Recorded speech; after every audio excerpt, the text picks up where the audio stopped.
I'll start the panel discussion. This is admittedly my favorite part of the day. I'll be moderating our Q&A. So if anyone wants to jump onto Zoom, Zoom is where we moderate the Q&A. Please ask questions to a direct panelist if you'd like it to the direct panel, or have a general question, and then we can move the question around and share the wealth a little bit. So it'll be a fun experience for everybody. If you'd like to jump on Zoom, you can go ahead and do that now. And as soon as the other panelists get here, we'll get started.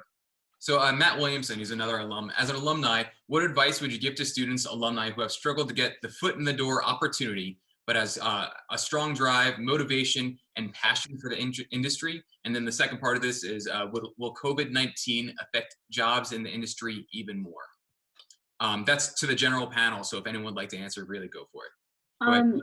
I think it'd be helpful to take as much free, unpaid work as you can financially take on. A lot of times just putting yourself out there, whether it be a free unpaid internship or volunteer work, is just a good way to build your knowledge on that specific industry and gaining more experience and just networking. Anybody else?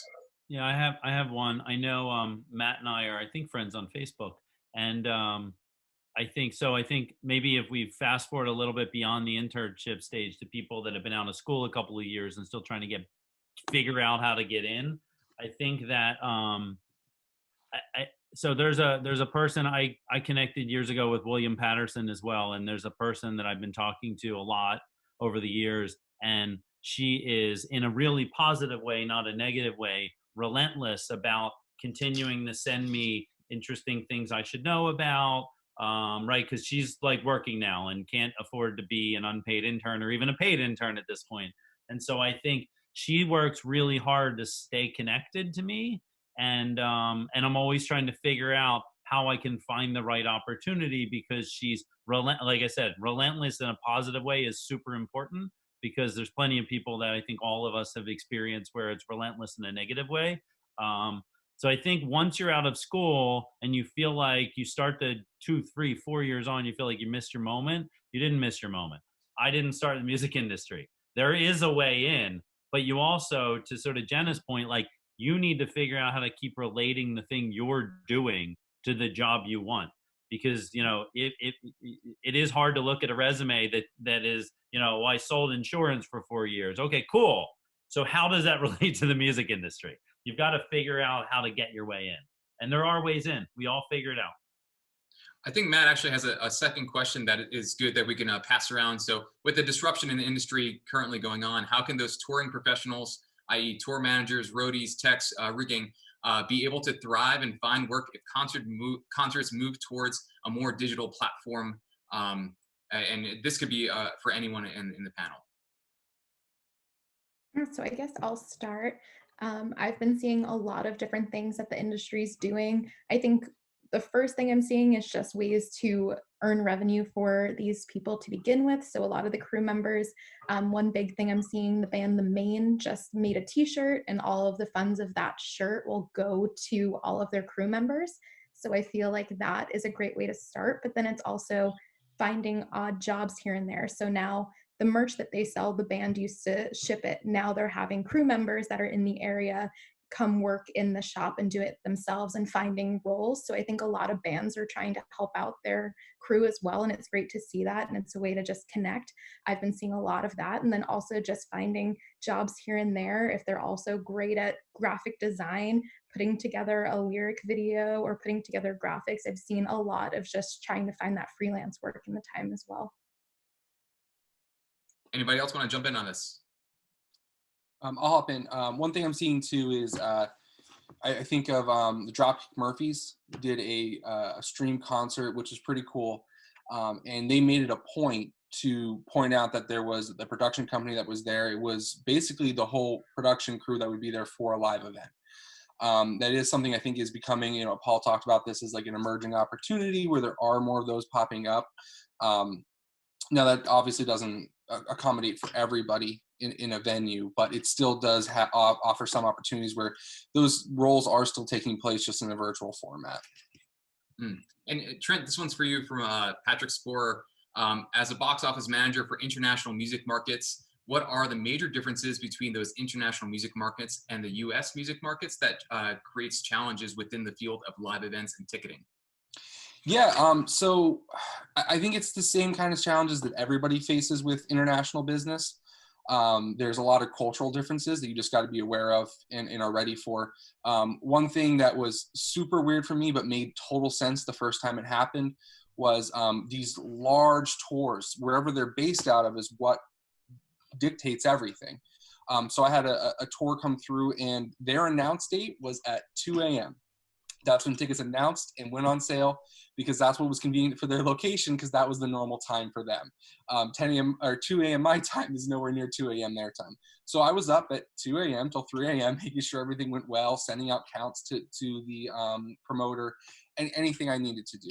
And there's also like some, I would say, like unspoken norms here in the States as well. And things that come second nature to me that I often forget about. I had one who he was in a marketing in our building, and I was teaching him about the building process just to explain to him how it works for me. And he's like, why does everything go on sale at 10 a.m.? I'm like, that's just it. I don't know what to tell you that. Like 10 a.m. is the number. I automatically assume 10 a.m. He's like, well, it doesn't say 10 a.m. here. I'm like, yeah, but watch, I'll reach out to, like, email the promoter, and he was like, yeah, 10 a.m. is fine. I'm like, yeah. I'm like, there it is. So there's just kind of things you just kind of learn as you go that kind of become norms. Great. And this one's for Jenna. What do you think is the most important part of a contract? But I want to add to that. What do you think is the most important part of your job? Well, the most important part of my job is to make sure that we interpret the contract correctly. That's why we have to go back with business affairs often, just to make sure we have all of the terms and information how we think it's supposed to read, because I could read it differently than you could read it, and we just don't know what they were trying to get at when it was written sometimes. And the most important part of the contract, it kind of, I don't know, I think it kind of depends based on the artist. Some have different sections based on touring, some have come with purchase recordings, and either it's included in our agreement or not. So I don't know, that's kind of a hard one to answer. Good. And for Brianna, you said you've been in the music scene since you were little. Did you ever want to make music, or have you been always more interested on the business side? I have done both. I did make music. I actually was also making music right before the quarantine. I recorded a demo, nothing that I will ever release, I don't think. It's just something to do for fun. But I tried the live music scene. I booked a few shows. I opened for a couple of bands that I really loved. And yeah, other than that, I realized I wanted to be behind the scenes. I did not like being on the stage and being the center of attention. I prefer to kind of be the one selling the merch and doing the planning than the one on the stage. And this one's from Nelson to Paul, but I think it's interesting for everyone too. What are some of the jobs and careers within a record label that aren't as widely recognized as A&R and managers? I think this is applicable to everyone. So what are some of the jobs that are in the industry that are lesser known? So I think there's a whole, so if you asked me this 10 years ago, I still would have said digital marketing, maybe even 5 years ago, frankly. I think that there's an entire world, obviously data is one that everyone's talking about, but people aren't really coming out of school and saying, oh my God, I want to work in data in the music industry. So I think that's an area. There's going to be a lot more stats and math people in the music industry for good reasons. And I think another area is, as it all becomes more, it's all moving faster. We're putting out music faster. The internet's faster. Everything's faster. I think people who care about process and operations, like we think about record labels at least as super creative and hopefully. But I think there's this entire like A&R administration. We have entire new jobs we've been making up over the last couple of years. That are around release planning and product scheduling and optimizing YouTube and all these things that didn't exist, that no one really knows are jobs, that are amazing jobs and amazing ways into the music industry that relate to other industries, right? So it's going back to Mac's question, there are jobs out there that relate to other industries that you could offer you a way in that aren't A&R and marketing and whatever. Would anyone else like to add? Yeah, sure. We have a merchandising department that deals with a lot of the artist merch, and even just as simple as getting the UPC code correctly on an album. So that can be tied into a bunch of different industries as well. Brianna? And I agree with the data. I think there are so many data roles, even in every department, and that's something that a lot of people are looking at. So definitely a skill to look into. Knowing some basic SQL and knowing how to do a VLOOKUP on Excel goes a long way. And then another department that I find amazing is our merchandise department and our licensing team. They have done such cool projects. There's some Grateful Dead beer out there. There's a project, Everything is Wine, the all-time low wine. So they do different things like that. That team is awesome. It's something I knew happened in the industry, but I didn't know who was doing it and who was responsible, and seeing those deals and the different products and some of the merch that they put out, it's awesome. And I think that's something cool, that if you're interested in fashion and also the industry, it's a cool way to tie those in. Trent, do you have anything? Yeah, I think for me personally, ticketing, I never really thought of when it came to events. But a really cool thing too is that I'm seeing, as soon as I kind of stepped in my role, is that we manage a lot of convention spaces too. And a lot of people, like the whole event planning aspect of it, there's so much you can draw from. I mean, there's a really cool position that we've looked into, which is a like customer experience manager. And somebody who goes around with like cool cutouts of the artists during the show and lets you take pictures with them, or little things like that to make it a big experience. That is kind of a no-brainer in the convention space, to have these things for guests to do, because who so-and-so is coming to the theater, that's what you're going to see, that's the event. But no, you're there for the whole thing, the whole experience. So that's a really cool aspect, I think, not a lot of people think of when they think of live events. And I like this question from Hansel. It's kind of interesting because we have graduates from about a 20-year period, which is an Albright question, which I'm actually really interested to hear the answer. What are some places around Albright that you've gone to, or that you would suggest going back to, that are good places to get your name in the door and to build a network for the music industry? I could jump in real quick. I did mention it a couple times in my presentation, is the Santander Arena and Santander Performing Arts Center. They are right in your back door. There's a lot of different things you can do. There's even just part-time positions that I always kind of encourage. I know in box office, we have another college close to our theater now, where I do hire a lot of college students, because it's a great experience to come in as a ticket seller, come in as a ticket taker, and usher, something like that, just to kind of get in the door. In these small buildings, you won't believe how much you see the GM running around, or how much you actually get to talk to them. So you do kind of make a name for yourself. My assistant box office manager started out in house management part-time, and we saw something incredible in her, and now she's in a full-time role in the box office. So, just those little tiny touch points that you can get. And speaking of my experience, obviously, with the Santander Arena and Performing Arts Center. Anybody else? Yeah, and I think in addition to Santander, I still am keeping up with Matt from there. He's a photographer, does some awesome work. So I definitely agree with that. And I think on campus is where I've had most of my experiences. I think WXAC is definitely something to take advantage of.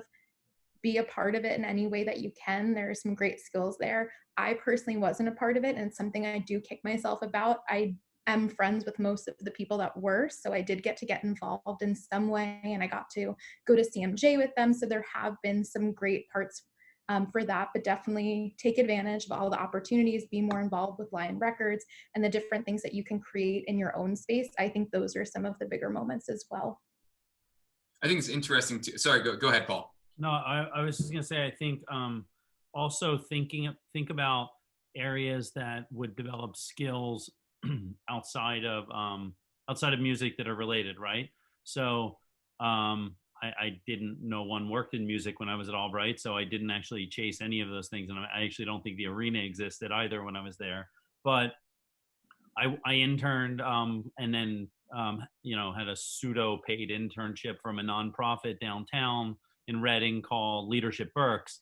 There's a lot of leadership opportunities where you like, so it was a leadership training for managers in the Reading area. So I met all of these management level people ranging from CEOs all the way down from all over Berks County. And I learned, you know, it was effectively like a management crash course for me for 3 years.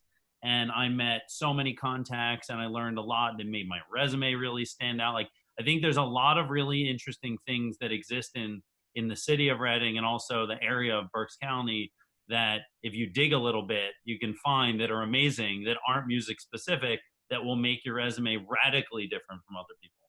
And you know, you just have to be willing to look and take a little bit of a risk that hey, that sounds really boring, but actually it's probably not.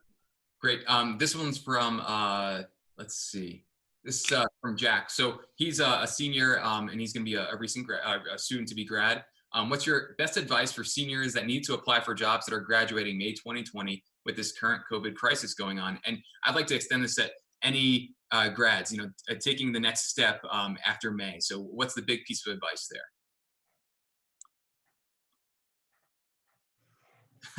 Start, or should I? Go ahead, Brianna. So I know I went through it a little bit in my presentation, and it's important to stay active in the industry, even if it seems like it might be more difficult to find a job. I know within the industry, there are still postings, and a lot of the companies right now are adjusting to being remote and learning what they're capable of doing remotely. So I know a lot of people I've worked with never worked remotely before. If they did, it was only for a couple of days. So now learning what that flow is like, and in the weeks or months to come, however long this is, it depends on that time frame as well, but it sounds like now there might be more opportunities within those companies. It sounds like now, because of it, people are looking to find more opportunities. And as Paul mentioned, if we do get more into that online space and doing more of the live streams, there will be new companies coming up out of the woodworks, and there will be some more ideas being built. So there will be more companies opening up. I know TikTok is definitely expanding. I've seen a good amount of postings from them. There's definitely some things out there and there's opportunities, but stay connected with people, network, and get into some of those Facebook groups and LinkedIn groups and look for what's available, and just try to connect with people and find those listings. And if anything, there's plenty you can do from home depending on what you're interested in. Finding whether you start managing with artists or social media or different things, you can find that avenue and try to build a path for yourself if you're not able to find it right away. Any other advice for seniors, soon to be graduated seniors? Don't be afraid to reach out to your contacts. It's like age-old advice. This is not new advice, but I think it's going to be even more true for the next 2 years. You know, when companies, especially big companies, right? Like, you know, whether they're labels or publishers or any, you know, AG or any of the big companies in the industry publish jobs, they get hundreds to thousands of resumes, and you have to apply that way because you have to get your resume into the system. But I also think you need to just, you know, do the old email people that you know, connect on LinkedIn. You know, Jenna mentioned LinkedIn when she was speaking. Don't be discouraged if you don't get responded to, because there are, you know, I'm sure all of us that every day that goes by, we get way more LinkedIn, you know, messages than we could possibly handle. And so it's nothing personal, which means you need to keep doing it. And, you know, again, I mentioned being relentless, like, but politely relentless. Like, you just need to keep going through the grind. And I think over the next 2 years, that's going to be even more so because, as Trent mentioned, there's going to be a lot of people out of work trying to get in. But don't give up, you know, I mean, you know, but use your contacts. You went to a school that people love who went there. There's a lot of people that now work in the music industry that went to Albright. They know a lot of other people. We all want to help each other, right? Everyone is ultimately trying to help each other. So leverage your contacts. Yeah, go ahead, Jenna. Just to piggyback off of what Paul said, I've gotten so many job interviews simply from messaging recruiters on LinkedIn. If I see that they're a recruiter for a company that I'm interested in applying for or have applied for, I will message them and say, hi, I'm interested in this opportunity. Do you have someone that I can speak with directly? And oftentimes they will reply because you're making their job easier by putting a candidate in front of their face and they don't have to go searching for one. That's great. All great advice. This one is specifically to Paul, but I think if we can expand that too, What are some ways someone can get their foot in the door as a label songwriter? So as a songwriter, how can you get your foot in the door?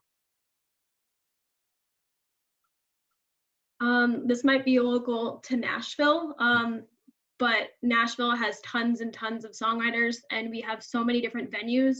And we have what is called a writer's round, which is when there's like 3 or 4 songwriters that sit in a row, and each songwriter goes down the line and talks about the story behind the song and why they wrote it, and then they'll perform the song.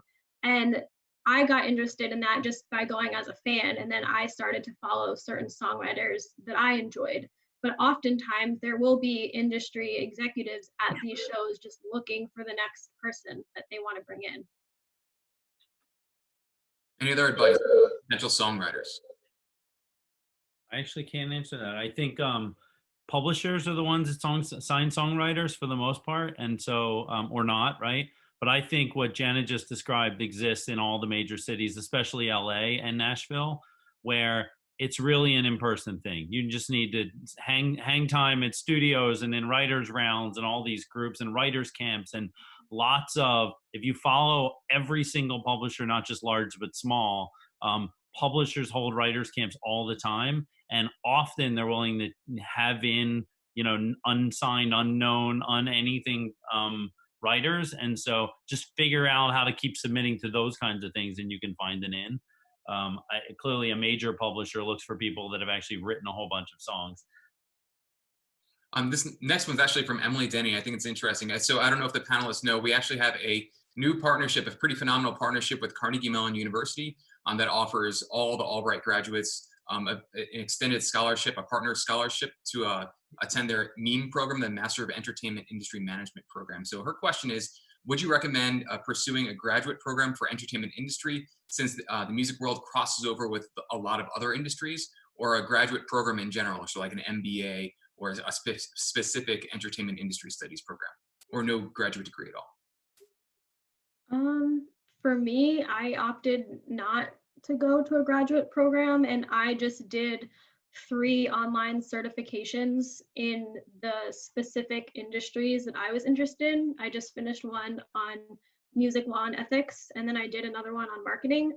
And I just felt like for me that was best. But I do know of people that did go for a master's in entertainment studies, and they work with me now. I think it just kind of depends on how much you want to grow your education. Other insights? Yeah, I agree to that here on my end. I did the same thing. I decided not to go in for any further education. And, you know, my reasoning behind that is, you know, oftentimes when you can gain the experience, a lot of people are looking for either the education or relative experience. So if you do get the opportunity, like I've been fortunately lucky to get in my foot in the door to gain that experience, that will work for you as well. But that being said, pursuing higher education is by no means a bad thing at all. And it does make you extremely more marketable to have that, especially specialized expertise. And I mean, it gives you more, since the industry is so woven into other things as well, it does give you more marketability for other opportunities that you can gain experience at this other company and then hop into an industry job. This next one's interesting. It comes from Gianni, who's an incoming student next year, so high school coming into Albright. So if you could bring yourself back to that perspective, it might have been a time ago. It's difficult to walk back that far, but what is a good way for someone who is a beginner in the music business with not much experience to get involved and become active in the industry? So incoming to Albright, before that, how can you get active in the industry? And Brianna, you kind of have an interesting Yeah, I started. So some tips that I have for you are street teaming. A lot of labels still have college reps. Warner has a great one, Warner U. I'm very close with the girl who runs it. She is awesome. They get to go to shows and they help promote the artists, and it's really awesome. So that could be a great way to get your foot in the door. I highly suggest that. And then also something like this, attending the music business forum before you even start is an awesome way. Connecting with current students and also just connecting with other people in the industry or that are on that same level as you, whether it's people that are going into college and comparing your experiences on where you're both going and what you plan on doing, and kind of discovering from there. Anybody have any other insight high school coming into Albright College? Maybe Trent could go further into this, but even just getting a part-time job at a venue. I briefly worked at one and it was great. You can meet so many different people just coming in and out of the box office, ushering, working in the artist merch. There's so many different things that you can do even just part-time. Yeah, I think fully echo that. one other non-music specific thing, and I was just thinking about the fact that my brother's also on this live stream, who also works in entertainment, and I think we would agree on this, which is, connect with all of your professors, not just the music wins, all of them, because at the end of the day, if the music industry is about, we all love to work with interesting people because it's also the arts.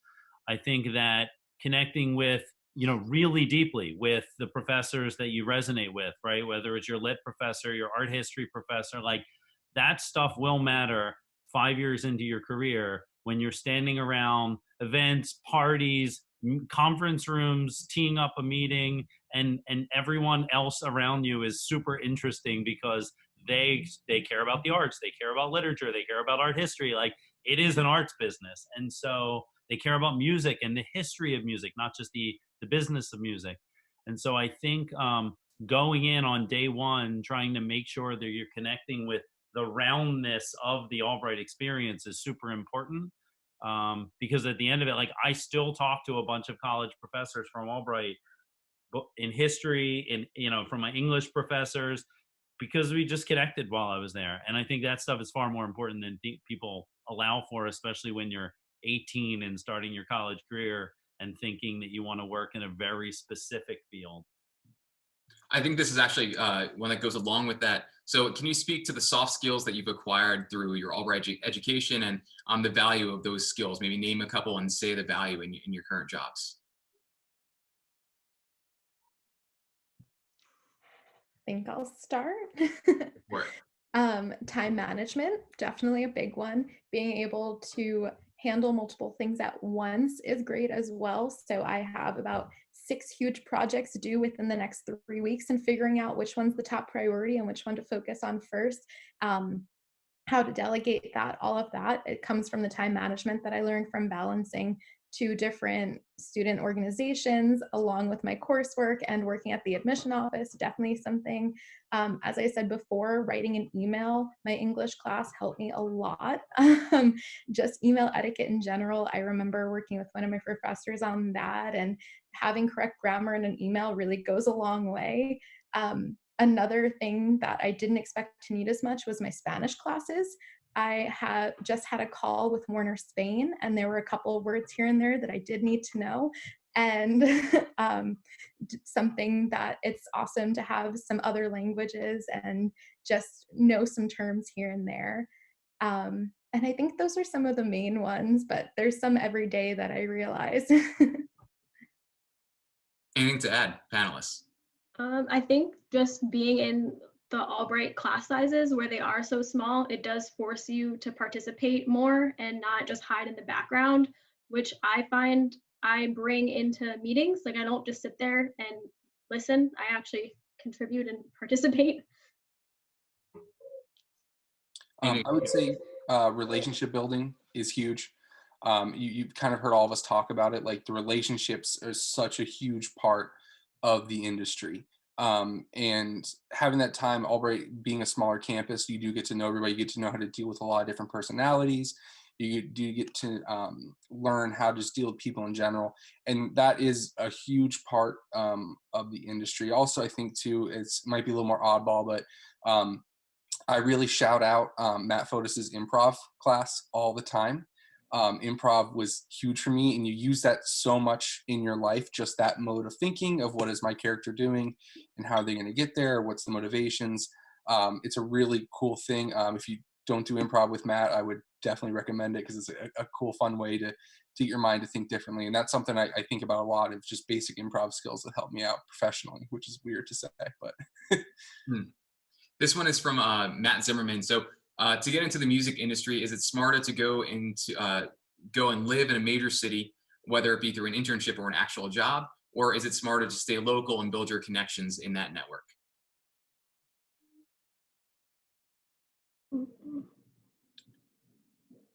I would say where the opportunity is where you should go. Being hungry is a huge part of it. For me personally, I went to Albright because I felt it was the best fit for me. I stayed locally in Reading at the Santander Arena Performing Arts Center, and an opportunity popped up in Richmond, Virginia. It was 4 hours away, and I said, "Yeah, why not?" And I drove down here. I think you can research a little bit and figure out where the opportunities are, and just don't say no. Take the experience you can get, and be flexible, because that is a huge part of just being able to move in the industry. Anyone else? Yeah, I think living. Well, you can go first, Brianna. Go ahead. So living in New York, I kind of lucked out. I'm an hour and a half out of the city, so I was able to commute. And at first, it was a 2.5 hour commute, so it wasn't ideal, but I did it because I wanted to work in the industry, and I was just really excited to have that opportunity. So do what you think works best for you. If you're finding all these opportunities and every job that you're interested in is in New York, I would apply first. And if you get it, move to New York if that's something that works for you.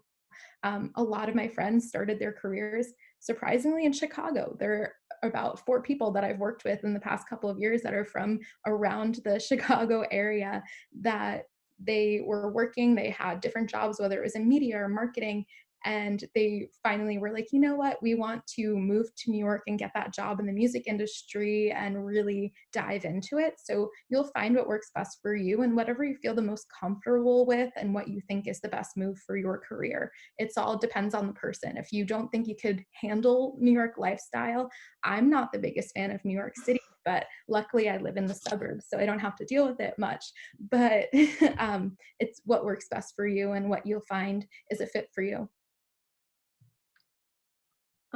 For me, I was going on a lot of job interviews in New York, and it was actually very stressful. And I felt like I wouldn't want to live or work there. And like Trent said, I got the opportunity to move to Nashville. Yes, it was for an unpaid internship, and I recognize most people probably can't do that. But luckily, I had family that I could live with while I did get that experience, and it ended up working out for me. But I did have to work like 2, 3, sometimes 4 jobs at the same time just to be able to keep myself afloat. But I felt like for me, it was worth it in the long run if you put the time and the work into it.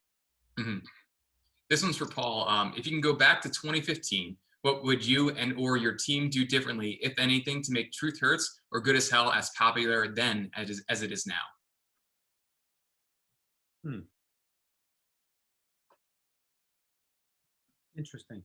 I guess the only thing I can think of, because I honestly don't think we would change any of the story, because I think, um, you know, music also resonates people at a time and a place. And I think the time and the place for Truth Hurts and Good as Hell was a couple years after the songs were written, right? Because I think that culturally it became so much more relevant a few years later, which is one of the reasons why it resonated.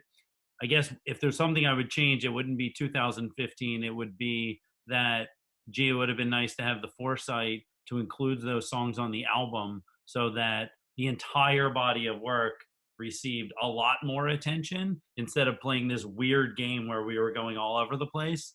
Um, but I think beyond that, I think we all need to recognize that like great songs, are great for the moment they're in, and sometimes they're great forever, but they mean the most to people who are in that moment where they resonated the most, right? So like I remember Nirvana from a certain time because of where I was in my life.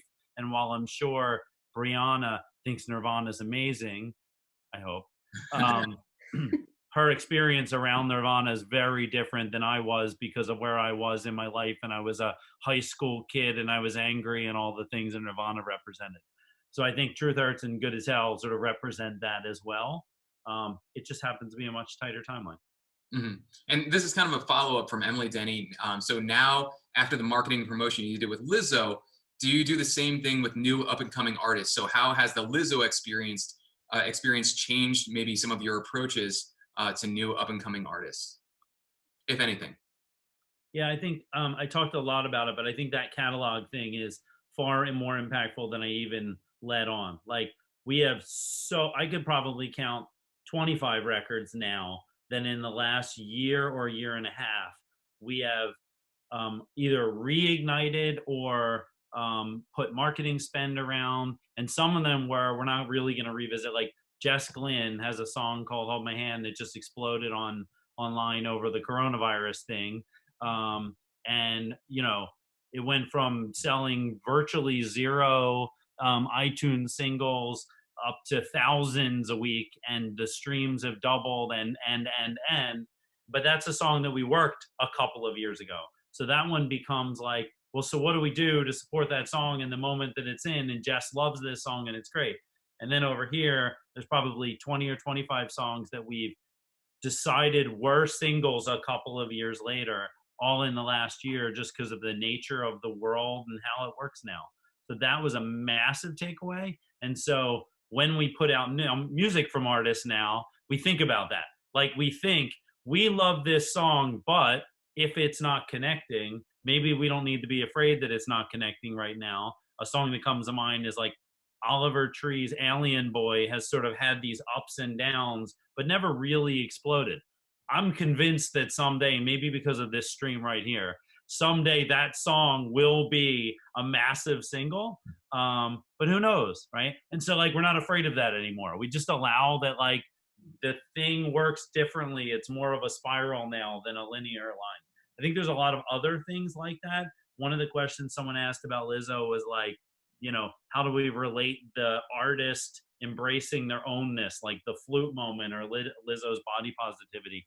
And I think same deal. I think Lizzo changed the game for a lot of people because she opened up a world where people are allowed to be whoever they are. And so hopefully that continues. And so when we talk to new artists and sign new artists, we think about that. We think about like, you know what? The box doesn't have to be a rectangle, and the box can be a polygon, and it's all good. And so while maybe that was true 5 or 10 or 20 years ago too, because music has always been about pushing boundaries, I think Lizzo reminds us all that that's a thing. I think this is I'm going to combine two questions. One from Andrew. So what's your favorite thing to do outside of work? And then what up and coming artists are you listening to now? And this is for everybody. I enjoy a lot of hiking, which I currently can't do at the moment because all of our state parks are closed. I volunteer still at the Country Music Hall of Fame every Saturday, which is really enjoyable. I usher in our auditorium and I seat people for our songwriter sessions, and then I help facilitate the meet and greets. So that's just a fun way to meet a lot of people and see some music. And I like to cook and I listen to a lot of podcasts. That's about it. Who else? Brianna, what do you like to do outside of work and up and coming artists? Sorry, I couldn't hear. So for me, I'll start with the up and coming artist. Youngblood is the artist that is probably my favorite of the moment. He is really killing this quarantine time as well. I think he's been doing really well with that. I saw him at first, I didn't really get the hype. And I was like, okay, I think I'm a little too old. I don't know if this is for me. And then I saw him live 2 times in, I think, 2 or 3 days. And after that, it was like, okay, I'm a fangirl here. Like I went from that passive fan to that extreme fan that would like buy the tickets, go to the show, pretty much every like label and marketing team's dream. I just did that like that. So he was that artist. And then what I do outside of work, lots of concerts still, lots of reality television. If anyone needs to talk about The Bachelor or Love Island at all, I'm your girl. And then also a lot of shopping at Target. And then some interesting things. I do like to travel as well and see some of my friends. I have friends all over, so definitely trying to see them more. Cool. Trent or Paul? Yeah, I'll jump in here. Right now, I know it's kind of weird. I'm kind of going through, I don't want to say my backlog of albums, but I'm listening to stuff I haven't listened to in a really long time. which it's always great to re-enjoy something. It is funny. I did not know in full what Paul's presentation was going to be on. And while I was making myself lunch, I was listening to the Lizzo album. And then to come on and see it here was pretty cool. But yeah, some of the ones I'm going through is like I'm going through the districts because I love the districts. I was actually listening to some Nathaniel Rateliff and the Night Sweats. Now he did just come out with an album in 2020, which is a totally different shakeup and is really cool. But there's a lot of other different stuff. I kind of go back and forth too. I've been listening to the Baby a lot. I don't know if my girlfriend's enjoying it as much as I am, but there's some different things that pop up. As far as recreational stuff goes, I'm a big gamer. Me and my brother will play video games together. I get killed in Fortnite a lot. It doesn't mean I'm good. It just means I play a lot and get destroyed by 10-year-olds. It's amazing. And I have a saltwater aquarium that I'm super into, corals and fish. I love taking care of that. So that's been really great during the downtime. And currently my cat is taking a nap by me. So giving him pets is a lot of my downtime as well. And Paul? Yeah, I'll build on that. So like Trent, I'm actually using this time at home to go through. So there's two things. One, I'm listening to new music that we haven't put out yet, so I won't talk about that. But that's actually amazing because instead of listening to work, I get to like sit with proper speakers at home in my basement instead of in an office. So that's great.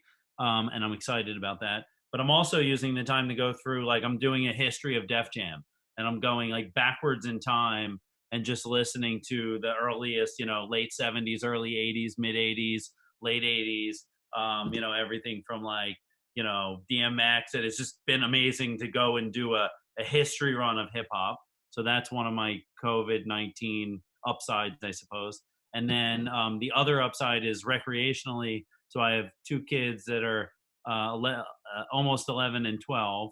And so I'm participating and fascinated in watching their viewing habits and TikToking and all this stuff to see like what's really happening in the world, because we sit around and talk about, hey, what are music fans doing? And like I'm experiencing it in real time every single moment of the day right now. And then I'm also a runner, as you know, AJ, because we follow each other on Strava. And I actually missed part of this morning's presentation because I was damn sure not going to not get a run in before I joined this thing, because I thought you might actually ask me about it.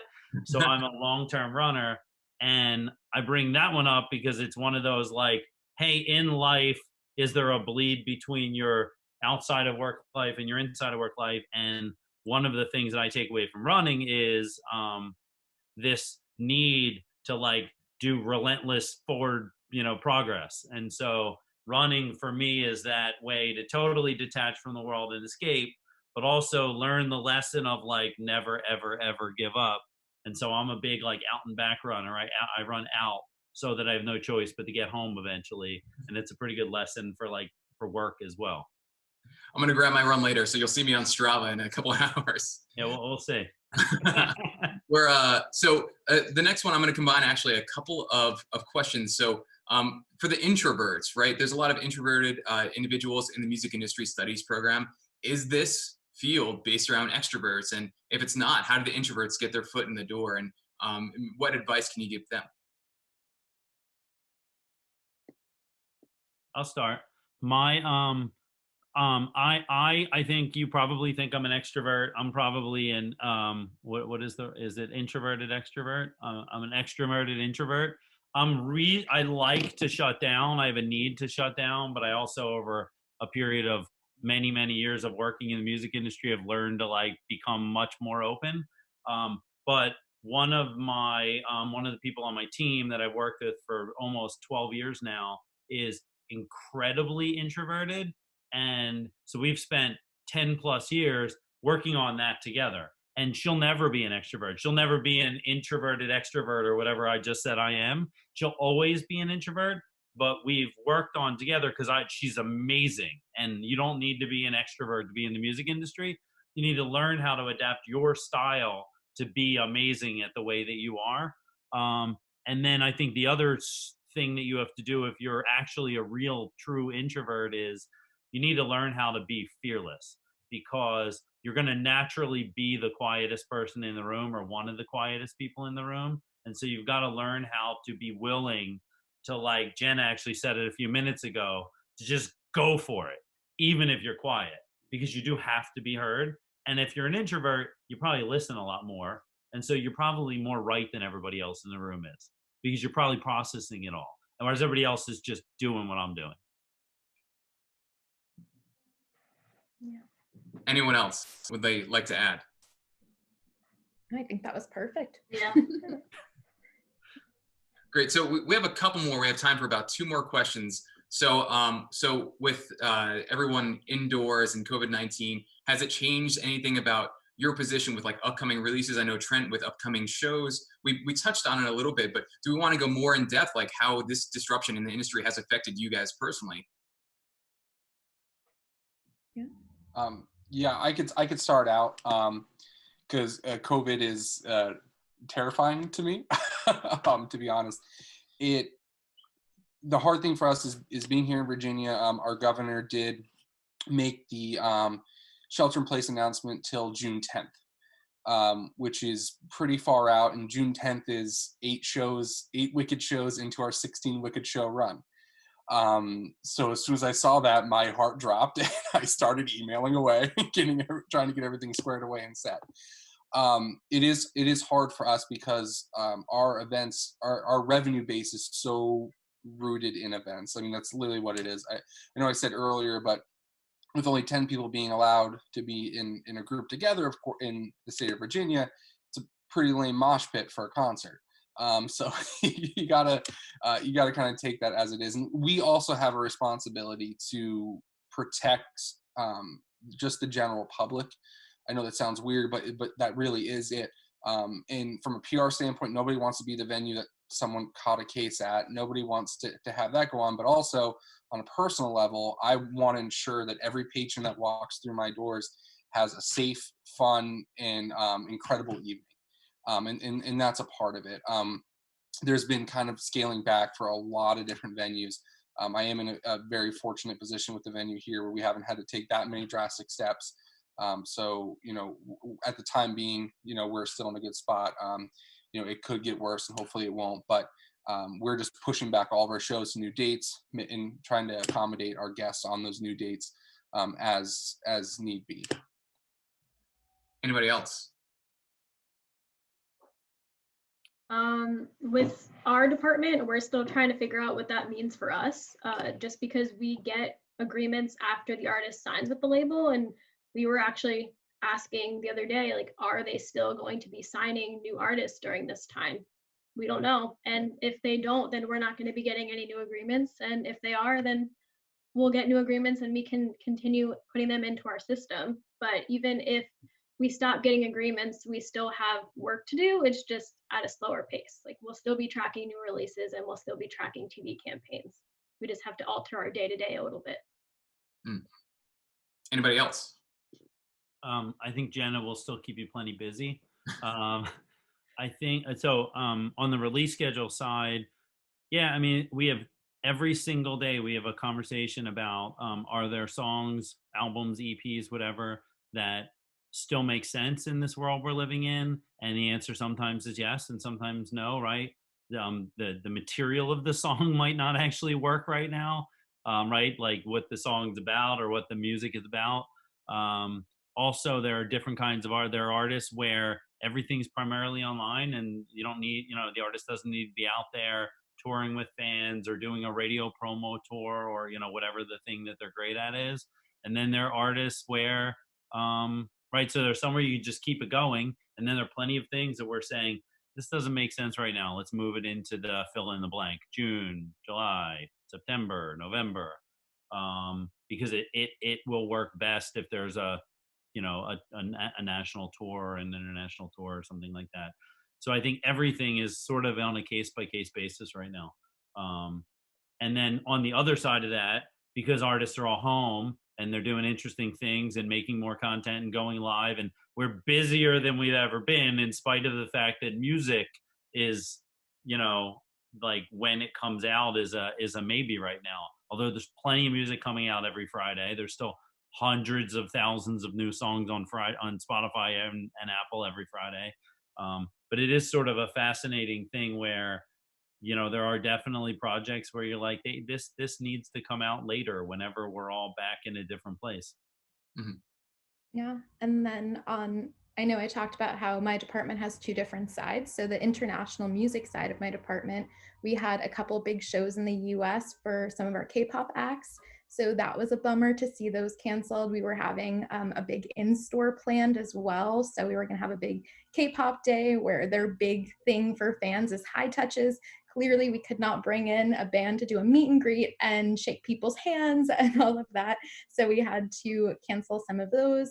Another thing, which I know is postponed, but who knows, with Coachella, we did have two artists going to that, as well as South by Southwest. We had Nicholas Saul, who was going to perform. So we did see some big opportunities in the US canceled or moved. So that was a bit of a bummer. And then on the revenue assurance side, our department's kind of thriving through this. I wasn't sure how it was going to hit, but now it seems that a lot of different departments in the company have been reaching out. They're trying to find more ways to get revenue now that different things aren't happening. So they're looking at neighboring rights and saying, how do we increase this? How do we get that incremental revenue?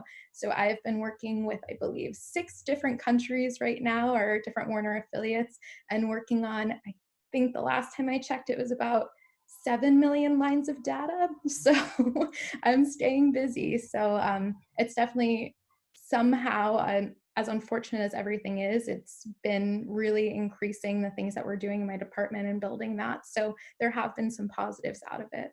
Hmm. I think one, can I just have one thing at AJ? You know, we talked about, because we've talked a lot about we're all feeling funky and the world's funky and who knows what the economy is and all that stuff. But I think Brianna just showed the other side of that, which is like music's still happening. The music industry has not imploded. I wish I had a wooden table instead of this plastic thing. Like, Good for you. right? We're all busy. Things feel good. You know, I hope the touring market figures, you know, out a new world really, really soon, because we all have dear friends that work in that whole space, the live event space. But I think like the upside is, you know, music is in a much better place to survive the gnarliness of this, because people love what it is and need it as a part of their lives. And so I think like if I was a student right now, it's not the same sky is falling as maybe other industries that you might have otherwise gone into. Like, I actually feel incredibly optimistic about it. I just hope that a lot of the people in the more you know, concerning spaces like live events, like our friend Trent here, you know, are able to get to the other side. We all keep talking about the other side, but then in lots of parts of the business, you know, Brianna's in the side where like she's actually probably going to work 10 times harder over the next 6 months. So I have 2 final questions. So the first one is, who or what inspired you to go into the entertainment industry? Yeah, so I talked about this a bit in the beginning of my presentation. Live music is pretty much what did it. Like I said, my dad would get me the albums on record release day. Every Tuesday, I'd get a new record. My parents are pretty much what started it. They showed me what live music was. We had music playing. There's a local radio station, BAB. It's the classic rock station of Long Island. That was blasting every morning before I went to school. And from there, I just started going to shows and I was fascinated. The band Cute Is What We Aim For, that show kind of started it for me. I know I see Paul's face. I think I was 13. And from there, that was the that first record. show. What? You were 13. I worked that record. Yep. Fueled by ramen. So I went to that show. That was the first show I went to without any parents. And I got to meet the band and hang out. And I had that signed CD. And from there, I was like, this is something I need to do. Cool. Anyone else?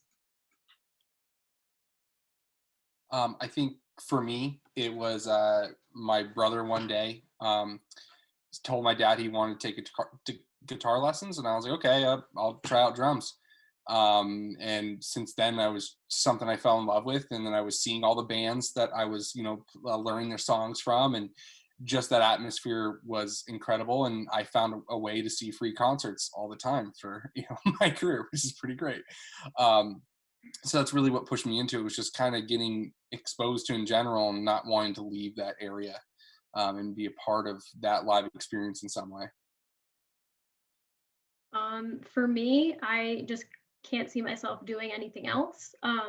I went into Albright as an undecided major because I literally had no idea what I wanted to do. And I took a music law and ethics course. I think it was like the first year seminar. I don't know if they still have that as a requirement. And after that class, I was like, oh, this is something that I want to do. But it wasn't a major, so I minored in it instead. Paul, anything to add? Find yourself a mentor. When I moved from Atlanta to Atlantic, the woman that was the moment for me was the woman that I ended up the general manager for Atlantic at the time, and I spent hours over food talking about jug bands from the '60s because I happened to be reading a book about Electra and jug bands just coincidentally, and it was a ridiculous conversation and probably nobody else on this call, maybe other than AJ, knows what a jug band is. But anyway, after I left that dinner, I was like, oh, so like I spent 5 years working in music, but I can just like talk about music all day with people that like jug band. Like that's cool. And so for me, that woman became a mentor over years and years. So like find that for yourself, because that will that will give you the sense of satisfaction. It's like, oh, this is the right career. So this is our final question. It's the $1 million question that we ask every single year. So you, as you are now, what is the one piece of advice that you would give to yourself as an Albright College student? This is like the be brilliant now on the spot question. Yeah, I think the biggest thing is I definitely tried very hard. I was a perfectionist. So everything I needed, all A's, I needed to be a part of everything. I needed to keep going, keep going. So I would tell myself it's all worth it. I think keep that passion, keep that drive, and remember why you're there. Remember what you're pushing for. And, when the going gets tough, the tough get going, and you just got to push through and believe in yourself. And I think I still say that to myself today, and it's something, just keep pushing and know it's all worth it. And in the end, it's all for music. And that's the biggest thing for me. Anybody else? I'd say kind of stay hungry and don't really say no. That did get me into some very stressful situations during my time at Albright. I was definitely stretched a little bit thin at some points. But every opportunity leads to other opportunities. And if you're just open to taking whatever comes your way, or whatever new experience you can grab, that's honestly the best thing you can do for yourself. And I think that's the biggest thing, is just stay open and stay hungry and grab as much as you can. If it doesn't seem like it's fully relevant to what you want, you can craft that experience into something that's useful for you or get some amazing takeaway from it. Great. Jenna, Paul? I would say create an opportunity for yourself if it doesn't exist, if it's possible. For me, I didn't have any relative experience while I was in college at Albright, so I had to look elsewhere for that, which is why I ended up moving to Nashville, because I found an opportunity. I took it. Paul, final words of wisdom. So someone once said to a group of students that wasn't me, you're not signing up for a job, you're not signing up for a career, which is sort of the mantra in the world, you're signing up for a lifestyle. And that resonated with me 20 years ago. If you, most people who want to work in music don't start, especially in the industry, don't say, I want to be pretty good. Like, hey, I really want to become a director of something. They want to become the next fill in the blank, rising star. And so does everybody else. It's way harder than you think it is. And so be willing to accept that you're signing up for a thing that everyone has acknowledged is really, really, really hard. And there's trade-offs for that. Like you, Trent, mentioned going out to shows. That's awesome. I've been going to shows for 25 years. I'm really tired, right? Like the music industry whether you're a musician or on the business side, is really, really, really hard if you want to be really successful. And I say that coming from the place of, I wouldn't change it any day of my life. We have the best jobs in the world. We are so lucky to be a part of artists' lives.